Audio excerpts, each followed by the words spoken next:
Vogue at the Supreme Court, and this is CNN. There's new guidance out from the Centers for Disease Control and Prevention on masks and how they help prevent the spread of the coronavirus. CNN's Brian Todd is working the story for us. Brian, health experts are learning more about which masks actually work best. That's right, Wolf. There's a lot of ongoing testing regarding which masks are most effective and which aren't. And that new CDC guidance really reinforces the idea that all of us need to keep wearing masks.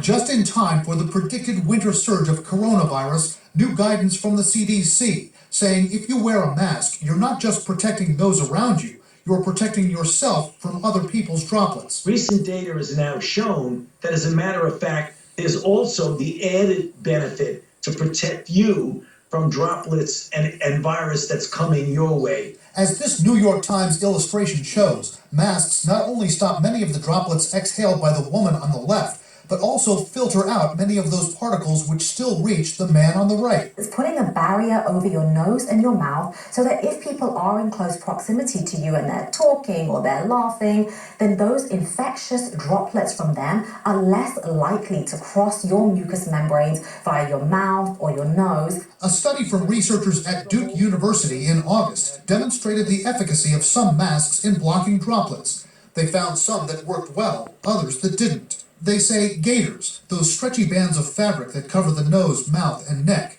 and fleece masks didn't work quite as well unless the material was reinforced with more layers added. It's a combination, certainly, of stretchiness of the material and the material potentially being very thin. The bandana they tested, which was made from thin cotton material, may look cool, but didn't work very well. The material itself, that is just made a little bit more transparent, a little bit more transmissive to these droplets. In addition, there's, of course, lots of gaps. The Duke researchers tested 14 different kinds of masks. A researcher put on each mask, then spoke into a dark box to create droplets. Stay healthy, people. Stay healthy, people. They shined iridescent light from a laser to light up the droplets so they could count how many droplets were let through by the different masks.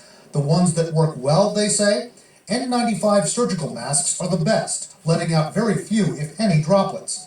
While a woven cotton mask can block many of the droplets trying to pass through, an N95 mask stops more of them because it's got synthetic fibers of random size and spacing. Those standard 3-layer surgical masks, the light blue ones that many of us can buy at stores, also work well, they say. And all the cotton masks we've tested, they work great. The fleeces, gaiters, and bandanas the Duke researchers tested were problematic, they said, partly because of the size of the droplets they let through. Little particles that get generated from big particles, they tend to hang around longer in the air. They can get carried away easier in the air. But the Duke researchers stressed this was just one test, and the performance of the gaiters, fleeces, and bandanas did improve with thicker material and more layers. So whether you wear these effective N95 or cotton masks, or whether you wear those thinner bandanas or gaiters and double up the material, experts say it's more important now that you wear something as we head into that expected winter surge of cases. Dr. Seema Yasmin says we're on track right now to rack up more than 1 million new cases of coronavirus in the U.S. by the end of the year, and wearing these might help head off that worst case scenario. Well,